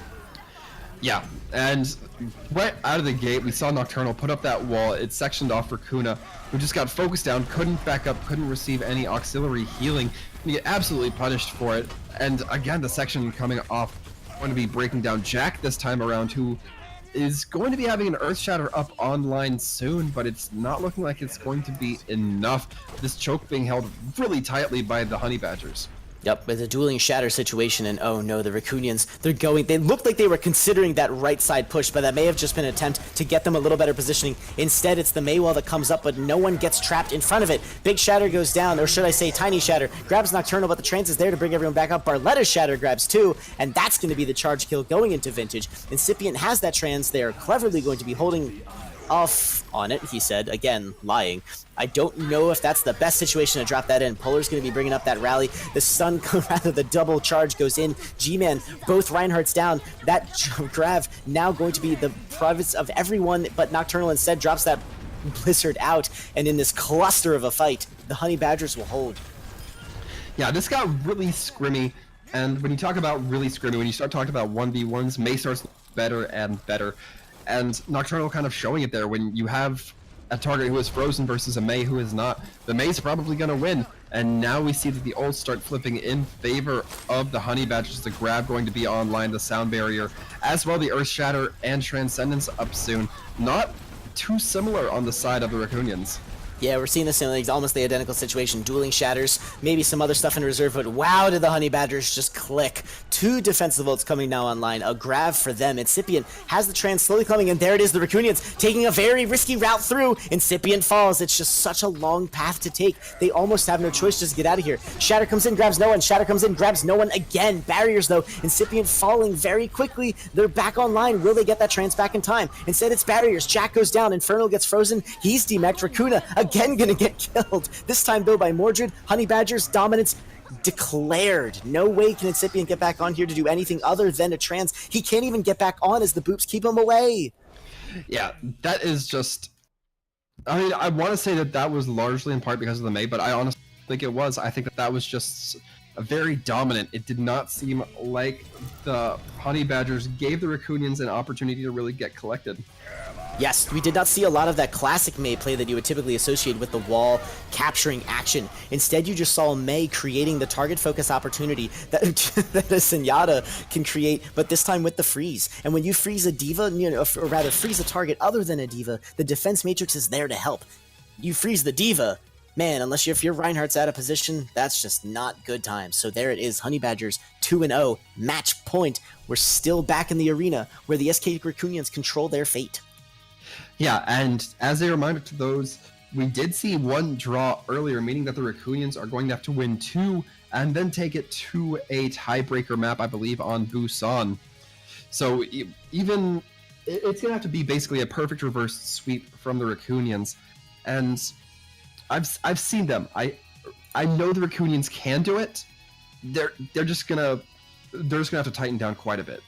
Yeah, it's a marathon, and the Rakunyans are going to have to resign themselves to the long haul if they want to have any say in their future in this tournament. So, that being said, I have a feeling we're going to be looking at some very interesting map picks. This might be the one. You don't get to save it for the end. You got to pull it out now if you want to live. If there's a strategy the Rakunyans have and a map they need to execute it on, that's got to come out now. Yeah, I definitely think so. It's going to be interesting moving forward. We do only have 5 maps available. We're still waiting on the ban from Honey Badgers, but those maps are Anubis, Paris, Junkertown, Dorado, and Eichenwald. Meaning that Eichenwald's going to be banned. So it will now just be a choice between the Assault and Escort maps. I prefer Anubis. the Pepper maps, honestly. Classic, the classic seasoning. You're talking the language of food, which is Waltham's second tongue. But moving forward, I think that the Honey Badgers looking pretty favorable here. The Rakunyans, it's tough. It's tough. I would think that they'd favor those escort maps more so than those bunker style comps or even the Anubis first point snipes that we might typically see. Mm-hmm. And they've demonstrated that their dive is very capable of busting up those bunkers. They honestly had a really good shot at Hanamura. It's just their inability to push that map past that tick was what undid them in the end. So with that in mind, an escort map, puts the ball definitely squarely in their court. Escort, practically impossible to get a tie on. So maybe that's the one you have to go with. Maybe you put yourself in that mentality as a, as a player too. This is it. We can't afford, we really don't want to tie here, as we'll keep playing until we have to, because it's first to 3. But man, if you're the Rakunyans, the less Overwatch, the better. And maybe the Honey Badgers are also getting kind of tired. It certainly didn't look like that on Lijiang Tower, but this is the opportunity to push it through. And yes, there it is, the SK Rakunyans going with Junkertown. Yeah, this will be the second time we've seen Junkertown tonight, and honestly, I would not be surprised if we saw the pirate ship come out. That is just kind of a staple of this map. This is one of the maps I think we see Orisa on the most, hands down. Maybe would be the only other one that's kind of an Orisa staple. Occasionally the bunker comp on Hanamura, Eichenwald, but this one, I see an Orisa, I'd say at least 90% of the time when it comes to the attacking side alone. Yeah, and it's honestly just such a good choice. Their ban coming out, though, that could be the issue, right? We've seen Sombra being consistently banned here, but maybe the Rakunyans in this instance maybe want to ban the Batiste, because with that Orisa, that eliminates a lot of the problem with the stationary nature of the pirate ship, lending to the effect that, well, you don't have to move. Actually, it's bad to move. If you move, you'll die. Otherwise, you get invulnerability, such an addition to Overwatch, the likes of which we had never seen. Instead, though, not banning the Sombra means that you're going to have that coming at you every single time someone generates that EMP, a very quickly generated ult. Yeah, and Honey Badgers, when it comes to their hero saves, because they've been the ones who have been picking which heroes to save, they've had kind of the fundamental picks. They've had D.Va, they've had Lucio, and now they're going to be picking Orisa. And I can't say I fault them for that. Orisa, again, like I talked about, a standard for this map. Mm-hmm. The Rakunyans not really given a lot as to a hint onto what the Honey Badgers are going to be running, especially as we get into the later maps. Interesting. Yes, so there it is. The Rakunyans are immediately going to take that opportunity to ban the Lucio, which for their playstyle makes absolutely 100% perfect sense. I definitely don't think they're going to be pulling out a 3-3 in this particular situation. So that being said, the Honey Badgers, though, with their willingness to save the Orisa and not the Lucio, I think means that they too are willing to throw their hat into the damagey type composition arena. There's a lot you can do with a 3-3 that doesn't involve a Lucio. You bring that Moira back in, but honestly, the speed needed to get them into, melee range, so to speak, won't bode well in the face of Bastion. Yeah, that is certainly an accurate way to put it. We are just waiting for the teams to get ready, then we will be rolling on to Junkertown. But I think pretty much moving forward, I at least have an expectation both teams going to attempt to run Pirate Ship. I don't know. The hard part for me is anticipating whether the Rakunyans will go with an Orisa style defense or they'll go double sniper with a Hammond, something along those lines. However, I have a little bit of time to think about that as they're going to be attacking on the first. Yes, and the other thing that we should also consider, the Honey Badgers, they have shown a pretty solid proficiency with at least the Widowmaker. And, feel bad for... Or rather, sorry, that's not true at all. What I was thinking of, is what I meant to say, is the SK Rakunyans showing incredible proficiency on the Widowmaker. And maybe we'll see that in early initial quick pick, Polar, make sure to duck.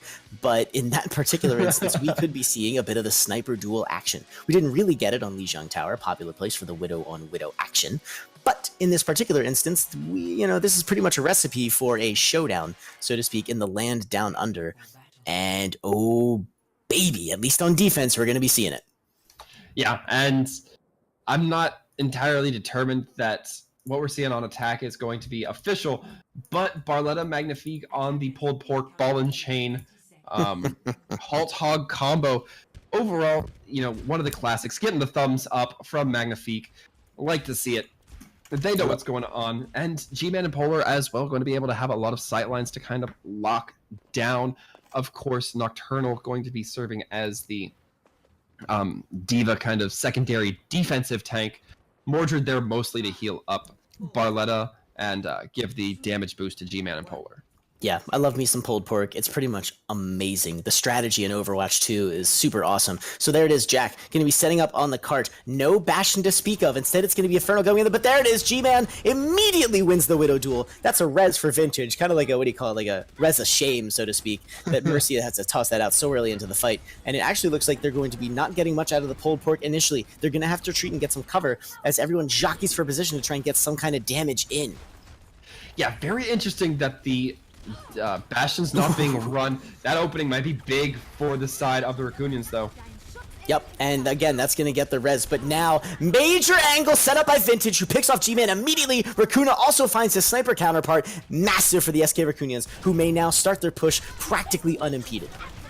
Yeah, it's just going to be a little bit of bunkering down from the side of Barletta. Magnifique also going to making sure nobody gets within that zone, but it's still a very tough ask. You don't have a lot of reach with the comp that is still standing from the Honey Badgers, the Orisa Hog, but it looks like as the snipers go in, they're going to make that full contact. Yep, and speaking of G-Man, here it goes. He gets he almost has the easy kill on the Vintage. He had it, but the twitchy fingers made it so that it wasn't going to be a thing. But here, Polar now getting some of that clapping back. Mercy also, Mordred rather, dropping that Valkyrie. Rakuna again finding Polar. Vintage grabs G-Man again. The snipers from SK Rakunyans are way too strong.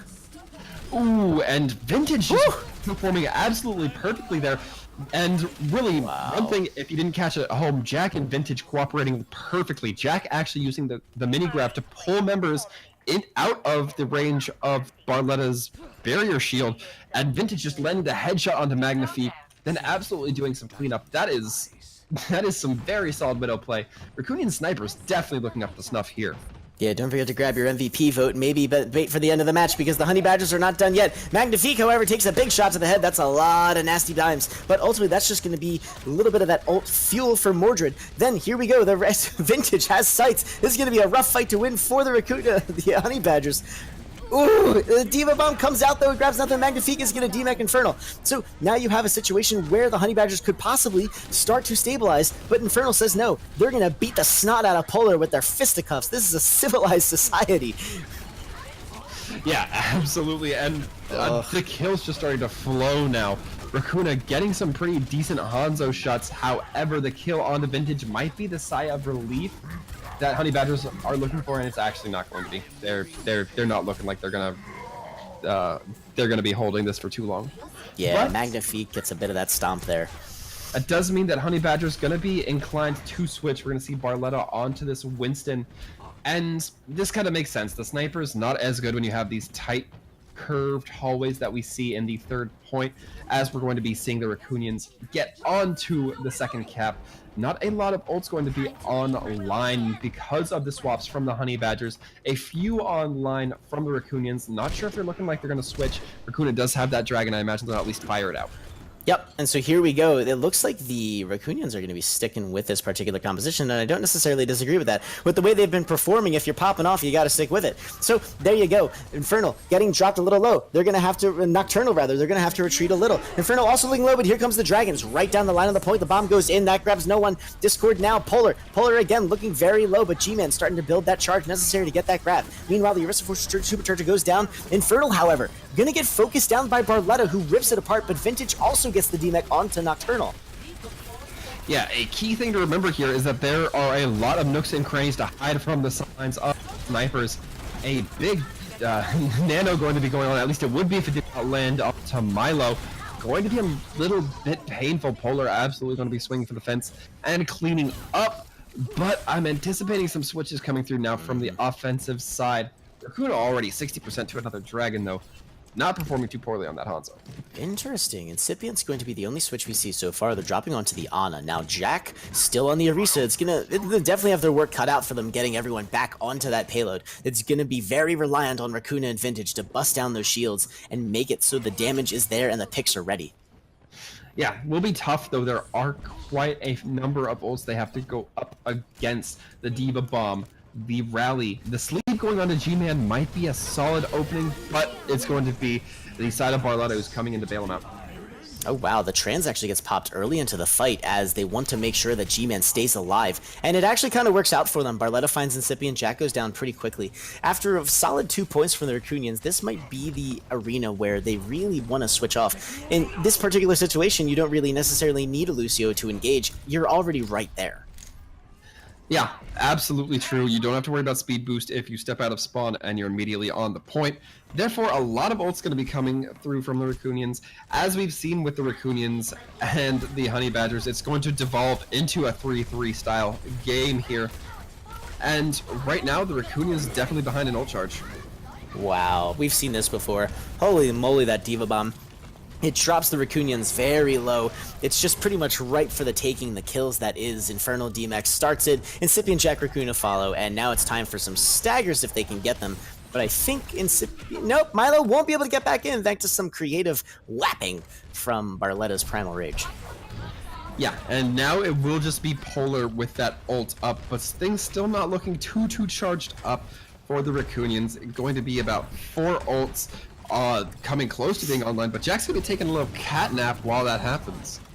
So the Rakunyans building to a truckload of ults as well, meaning that at once everyone is awake and ready to go, there's the big deep dive into the back. Polar actually signals the retreat. That actually gives the cart huge room. Jack gave his life for it, but that was an enormous play, and big bomb again from Infernal. Infernal and Nocturnal have been going crazy, but it's Infernal who's going to be taking this one away. 2K off the bomb, finishing off Polar with the rockets. And that's really something you have to remember when you play that Winston dive style triple, is that your shield will not last forever, and you can only place it. You cannot maneuver it like a Ryan can. Meaning that if a D.Va drops the bomb right in the middle of your bubble, that's where it's going to explode. And if your bubble gets broken down before that, which isn't even that uncommon, it's going to deal some massive collateral. Yeah, Winston Bubble still relatively weak. Polar going down early in this fight is not good times. Barletta, however, gets the nano. That's also going to get tossed on to the other. And there it is. Wow, major kills for the Rakunyans. G-Man goes down first. We all know what that stat is. Mordred follows, Barletta down next. And the risky D.Va bomb thrown onto the card just to get back into the mech, but it doesn't matter. Incipient finds the head of the baby. And Magnifique and the Hammond is out. Now it's time for the Honey Badgers to stall. We haven't really seen a lot from them out of this yet. Yeah, and they are going to be rather quick to swap into those stall heroes, the Hammond coming out. And right now, Jack just trying to buy a little bit of time. Inferno going to be using the bomb. It's looking like somebody might have to take the hit. Doesn't quite happen, but with the ults coming out thick from the Rakunyans, it's looking like things are going to go their way. Yeah, G-Man throwing the grab onto the card, you figure that would have been the big opportunity, but the Brigitte and the Ana managed to keep everyone alive, and that is going to be a finished map for the SK Rakunyans. Huge for their life in this match. End of the tournament. They're going to be finishing it with a little bit of time on the clock, if I'm not mistaken. Yeah, about 24 seconds, meaning that if both sides finish, they will, I believe, get a minute unless, well, there's a whole lot of conditions, when or won't they get a minute. But basically what that means in the direct is that Honey Badgers have to make it the whole hog. They have to make it the entirety of the way in order to even think about taking this map off the Rakunyans and walking away with the win. So with that sobering thought, here we go. It's time for the Honey Badgers to make their stage on Junkertown offense. Now, the one thing that they're going to be able to do much better than the SK Rakunyans, if the SK Rakunyans defense proves to be not up to snuff, is the switch at point B. Going into the third point, if the Honey Badgers are able to make that judgment call to migrate to a different composition sooner than the Rakunyans did, they're by definition probably going to be putting up a better time. That being said, the Rakunyans hold early on will also determine how much time they have to make that decision. Yeah, it's certainly going to be a factor moving forth. It's looking like the side of the Rakunyans going to be leaning on that double sniper. I can't say I blame them. We saw some solid plays coming out from these sniper players, Rakuna and Vintage, getting some beefy headshots. Polar on this McCreen? Oh, nope, going to be switching to the Bastion. That's much more in line with what we typically see on Junkertown, and they're going to be rolling out right about now. Now, what a spooky little angle being taken by Vintage here. You almost can't even see it, and wow, yeah, Polar gets completely taken out. The shield goes up just in time. Oh, and he even gets G-Man on the way down. Unbelievable. The man is a monster. Yeah, in fact, is going to be a monster. And oh my goodness. And the collapse hasn't happened too aggressively from the Rakunyans, but it certainly can now. However, Vintage dropping might be a little too costly. Oh, wow. Even with the hook onto Jack, they're not able to finish out that kill. And instead, the Rakunyans wipe the Honey Badgers from the cart. And this is a retake that I would not want to be a part of. And yeah, they're going to have to forego the Bastion. You can't get onto the cart from that distance. Yeah, and both snipers for the side of the Rakunyans almost going to be having ult. Vintage with that body shot going to be 1 or 2 shots away, going to be online now. Hanzo, Widow capable of working so well together with just all the recon they can do. Yep, and yep, there it is. With the power of the sights, Vintage brings the Justice of the Moon down. Rakuna again finds the opposite and even gets the bonus kill onto Moira. This Rakunyans defense is the real deal, ladies and gentlemen. Holy moly, these guys are on fire. Yeah, Nocturnal going to be taking a quick step off the map. And now this is where we kind of see things swing for the Rakunyans' favor. It's not quite so clear that the Honey Badgers have been playing a better sniper game. And if the Rakunyans are able to continue this sniper game, they may not even have to worry about the later points in this map.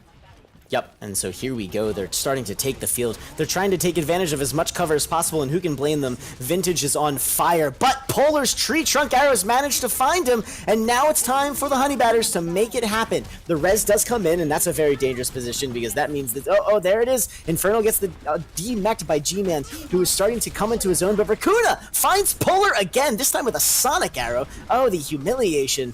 and woof, Jack has the supercharger down, and that's going to lead to a couple more kills. And again, just the sheer power of the Rakunyans DPS is immense. Yeah, and Mordred trying to take cover inside the side room, not going to be able to.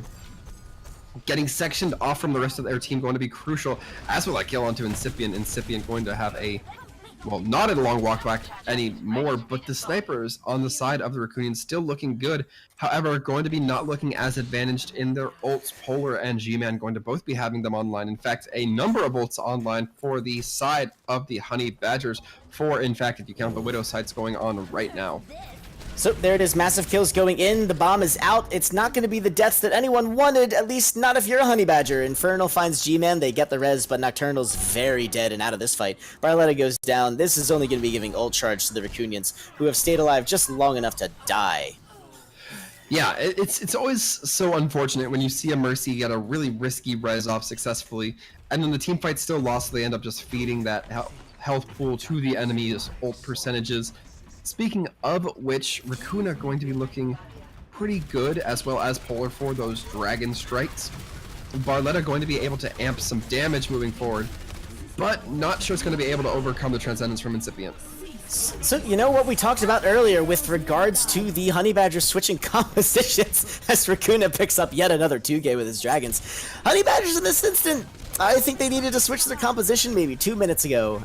There is definitely no way, shape, or form that this is going to end well, particularly, especially in this fight, as the kills, again, just keep rolling in for the Rakunyans. Each member of this team so freaking dominant on their hero of choice. Yeah, and the Rakunyans gonna be grinning from ear to ear if they're able to hold this. They're gonna deal with one more push, it seems. We can see Magnifique on that Baptiste just trying to get onto point, trying to get some time to get members of the team on the cart. Yeah, and there we go. Just, again, kill after kill for the Rakunyans. The bomb goes up, the bomb comes down, no kills, but it stalls as it needs to. Nope, it grabs Nocturnal. Who am I to think that Infernal wouldn't grab a kill off of that one? The hamster's not going to be long for this world. That's it, ladies and gentlemen. Not only do the Rakunyans stay in the tournament, but with that kind of showing, we might be in for the long haul. Yeah, there is certainly one more game to go. At least we have the next map here to be picked, which it's either going to be Anubis or Paris, and really that kind of lies within the bans that might be coming through from, I believe, the Rakunyans. Woof. Yeah, and really that means we're going to be either seeing Anubis or Paris. And which do you think is more favorable for the Rakunyans there? I'm going to go with, you know, I thought I had the option there, and honestly, I think it's going to be Anubis. Paris seems to be just a generally miserable map to play for a lot of teams. And given, you know what though, honestly then, see, here we go. Now it's just, maybe they defend Paris in a completely, you know, non-standard, crazy manner. Maybe instead of bunkering down, they set up with crazy sniper action. Just because we haven't seen it doesn't mean it won't work. I definitely agree, but as far as experiential data goes, I think that Anubis, a pretty good call here. We see that Widow so often on the defense, and Vintage been having a really good showing on the Widow, so it makes a lot of sense. I think that if the Rakunyans are going to ban something, they may ban Paris. That being said, it's, again, going to come down to comfort, and we'll just have to see while they're making their decisions. Up, and there you go. So, the choice now with the expanded map pool, though, means that whatever the Rakunyans choose to do here, it still leaves a number of options open for the Honey Badgers. What do you ban in this particular instance? I honestly don't even know anymore. Like, ban Dorado, but you broke me. You got me. You did it. I got nothing to say to that. I don't even... It seems like the Rakunyans will be giving Honey Badgers the pick of the litter as opposed to, you know, them just banning the map they didn't want to play on. But it's going to be Paris, and that's exactly what I would have anticipated Honey Badgers would have run. They definitely probably don't want to go up against sniper dominance from the Rakunyans again. Mm-hmm. And they're definitely not expecting it. And I think in that instance, man, if the Rakunyans ran the Widow Hanzo on that first point, I think that would just shock them so wonderfully that I think it would take up a lot of the time. And so we'll see. I don't know. It's definitely going to be interesting. Yeah, the Rakunyans will have the option to save a hero here, however. So going to be interesting to see what they pick. I imagine it might be something a little bit crucial to the bunker comp. Last time we did see Lucio get the boot, if I'm not mistaken. So I don't know. Rakunyans might feel safe enough not to save Lucio. They don't seem too invested in the speedster. So maybe that's something we see go unsaved this time around. Yep, based on the options coming out from the Honey Badgers in that previous matchup. Yeah, actually, man, I don't know, because then it's without that Lucio, the first round without it. Granted, the strategy they were trying to use didn't really need a Lucio, but maybe without the Lucio. Then again, though, on that point 3, they sure did a good job of doing that hold without a Lucio. They took the clock down, quite a great deal. Ultimately, it didn't really matter because Rakunyans finished the map. Badgers couldn't even get halfway to point 3, it seemed. So it's an interesting situation. I'm not really sure how it's going to play out for the Honey Badgers. We're still waiting on the SK to save that hero, and in the Paris situation, I don't even know what you go with. Because there's a... Ooh. Mind games? Is it mind games, or is the Widow really coming? That's touchy. I think the Widow coming is going to be dependent on what Honey Badgers decide to ban. If they ban something like the Mercy, it might be a little bit harder to manipulate the Widow in ways you would want if you're the Rakunyans. Usually the Widow Mercy, a pretty decent combo pairing because the Widowmaker is so far out of reach that if the Mercy goes for the res, you don't have to worry about it too much, and you're able to just amplify some massive burst damage. Yeah, and with that being said, maybe their map side choice pick is going to factor into that strategy. You think maybe the Widowmaker, again, not necessarily the best option for point B, there's just way too much room. Yep, there it is. They're going to start on defense. I think the well, of course, every team's going to be gunning for this, but the Rakunyans are going to be making their stand on point A. I think we're going to be seeing lots of ultimates come out from them to make sure that they keep that point preemptively. That being said, Honey Badger starting on attack. The hero ban here is going to be massive. So what do? Do you even ban Mercy? It looks like they're going to ban Wrecking Ball, which, I get it. I get why the Honey Badgers would ban Ball, because we've seen Jack run it consistently. But the thing is, we've not seen Jack run it optimally. I would say that Jack, in most times, has not done a whole lot of work on the Wrecking Ball. And I think that if the Honey Badgers left that in, it could give them kind of an opening. They could choose to run the Sombra. They could run a CC-based kind of counter pick to it. To kind of take out something you can manipulate, even if it's something that the enemy team is strong in. It seems peculiar to me. Yeah. I don't know, maybe they were, maybe they're thinking, possibly correctly, that the SK Rakunyans' option for ripping open their own defense on Paris when it comes around would have been a Hammond, and I don't think they necessarily would have been incorrect in that regard. So yeah, you're getting rid of it in that particular situation, but I almost feel like I haven't seen enough Paris to be able to say definitively whether it even would have been a good pick for point B. I just don't disagree. It seems far too situational of a hero to ban in this particular situation. Either way, we are going to have to be hopping on here into Paris in about a couple seconds. We will be seeing what our teams are going to be rolling out with. No doubt some Bastion Orisa are going to be seen at some point here, but not too destined on that. Infernal looking like the Torbjorn also going to be coming out, at least standing outside of spawn. Looks like that is going to be a confirmed Torb pick, at least unless suicides are going to be allowing for the reset. But that's a lot of turrets then coming through from the side of the Rakunyans. They definitely want to set up for this bunker comp in the most optimal way, even putting Vintage on that Widow. And on the flip side, you're going to be seeing that hella Milo. Yeah, with Infernal Racuna, yeah, this is super bunker time. Yup, they are making their stand. The Widow is here. It's the Bastion. This is just a whole lot of hurt. And I'm not liking this Honey Badgers comp coming out, but I've been wrong a lot. So let's see how the Honey Badgers can do on this attack. Yeah, the problem with the Honey Badgers comp is that the Immortality field can't really be moved a whole lot. So once you're positioned somewhere, you either have to stay out wherever you place the thing, giving the time for the defense to rotate. It's a little bit iffy, but we're going to see if they make it work for them. Yep, and now they've successfully entered the past that little narrow choke there. They've chosen to take the right side in. They're healing everyone up. They're getting ready, but that also gives time for the Rakunyans to get set up here. And Vintage has taken the parallel or the cross shot here. And yes, the Honey Badgers going to be moving into that right side, going almost behind the point, but this is the furthest you can go on the right side. Turret has been redeployed, and Bastion has set up, and now it's up to the Vintage to get that opening pick. Someone's got to make this happen, and instead, it's actually going to be Infernal finding Mordred. Wow, bam, that is huge. What a collapsing defense, but Badgers still get the tick. Yeah, and a big pin coming through from Barletta, going to be displacing Rakuna. And there's not going to be a Mercy to res, so that means Rakuna are going to either have to walk it back as Bastion, or going to be switching off. It looks like they will be going for the walk back option. Milo going to be already having that damage amp up. That is pretty big considering that these fights, how long they've taken. We already saw a minute 20 burned off the clock. If they're able to get these fights over and done with, they can really start cycling those ults to some maximum effect. In particular, Rakuna getting that tank online.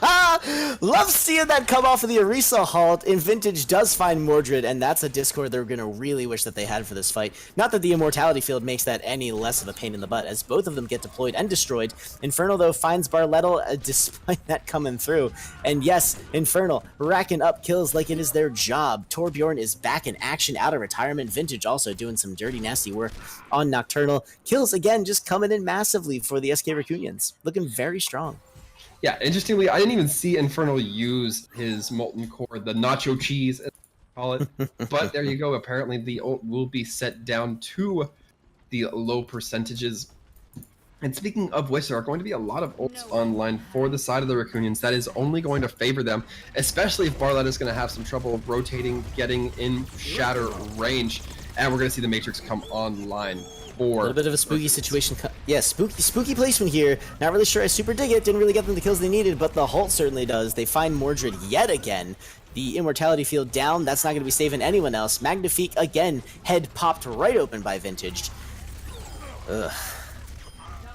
Yeah, and that was some good aggression, and the Baptiste Immortality Field really well placed. Milo waiting for the teammates to get as low as possible, then popping down that Immortality Field.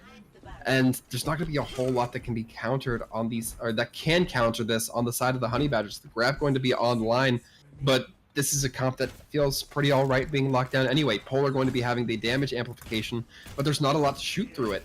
So it's one of those really tough spots to be in.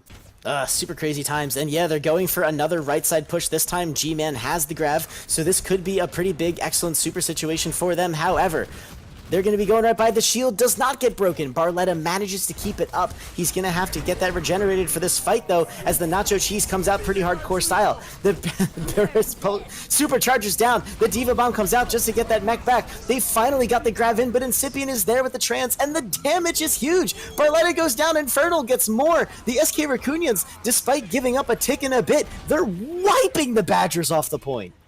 Yeah, the Rakunyans I've really kind of stepped into the playstyle we saw a little while ago, where they don't mind taking that time to really kind of get things the way they need to. Yep. Because they gave up that 90% and they were definitely happy with it. Yep. Yeah, that's pretty much it. There's no way, even with the power of Tracer herself, could the Badgers have gotten back to that point. Wow. Now, we've said this before in a bunch of maps. It's definitely possible for the Badgers to do a better hold. It's possible. And they scored more than a third, so they can technically win the map. It's tough. But the Rakunyans, for the last... This has just been such a strong showing from them. You almost would have been safe and say that they should be written out of the tournament. And yet here they are, coming back.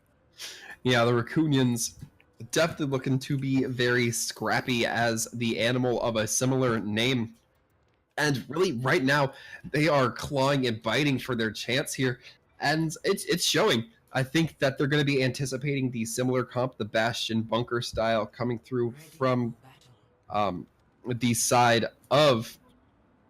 excuse me, from the side of the Honey Badgers, an equally ferocious vermin, or rodent? I don't... Actually, this creature.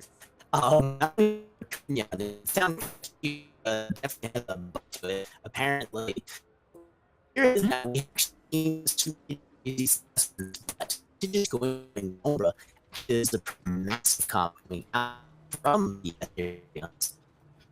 Yeah, there is going to be a little bit. It's calling for a pause coming through. That is going to be hitting it. We have a little bit of word that Discord's going to be going through a touch of issues. Don't know if it's going through on our ends as well. We might be sounding like robots right now. I think we did for a little bit of time there. I was seeing the bit of that red nasty action. I thought we were going to be ducking into a T-Mobile commercial or something. Can you hear me now? Can you hear me now? Sorry, I don't actually know which company does that. And I don't care. They're all money-grubbing whores. In that instance, though, rest in pieces. If any of if one of our players or audience members is the CEO of Horizon, you know what? Not sorry. Anyways, moving on. It's 4 minutes left, and the Rakunyans have their work cut out for them. Vintage on the point already, tossing that translocator. I don't even see where it landed. Looks like they're going to be after hunkering down there. They warp away, and they know where they are now. So, and G-Man bringing a Bastion, G-Man on the Bastion, sorry. With Rakuna, though, on that Genji. I don't know, this defense, driving me crazy. Yeah, this is going to be kind of what we saw before, the very standard dive onto the Bastion. We've seen the Rakunyans be able to manipulate this in their favor before. They're really going to have to make it work, though, and that's going to depend a little bit on Vintage, who's making the long way down. It comes in. Wow. Nah.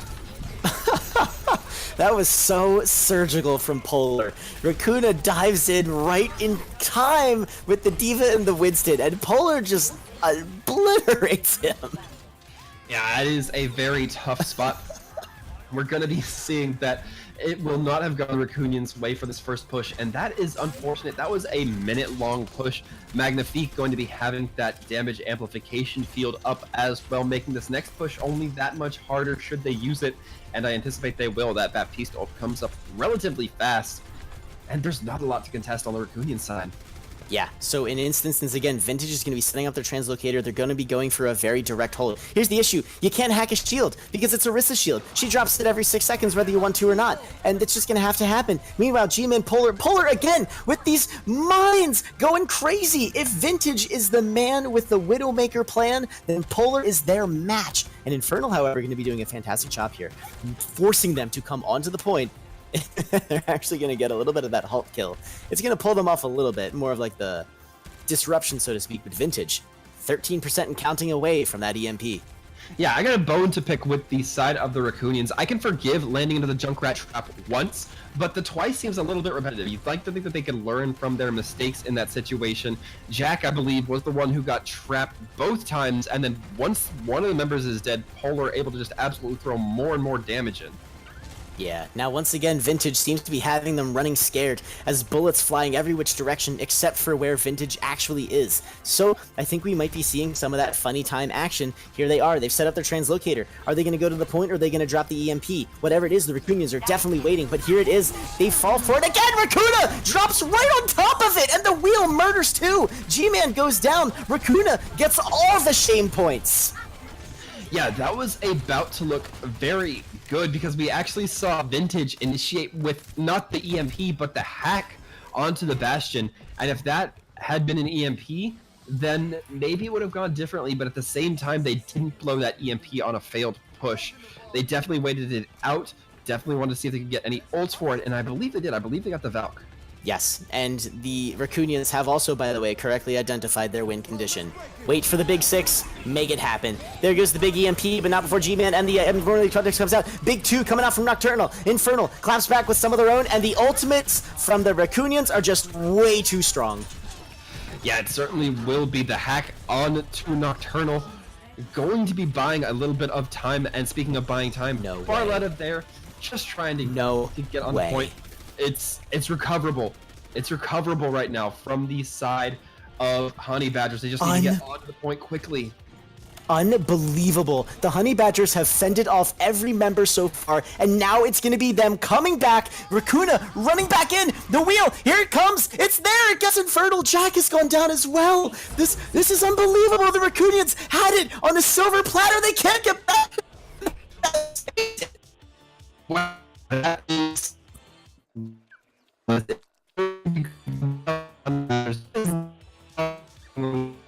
that big 6 stack up. But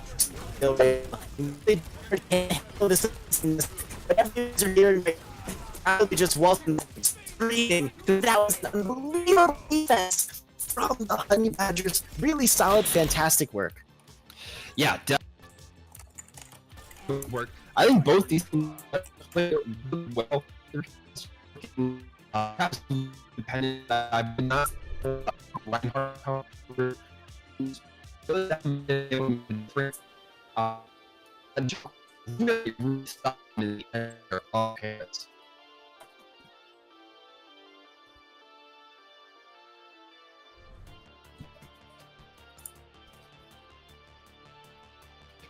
So with that being said, we are going to be having a quick little break. A reminder for those of you to come back in and vote for the MVP vote down in the Twitch chat below.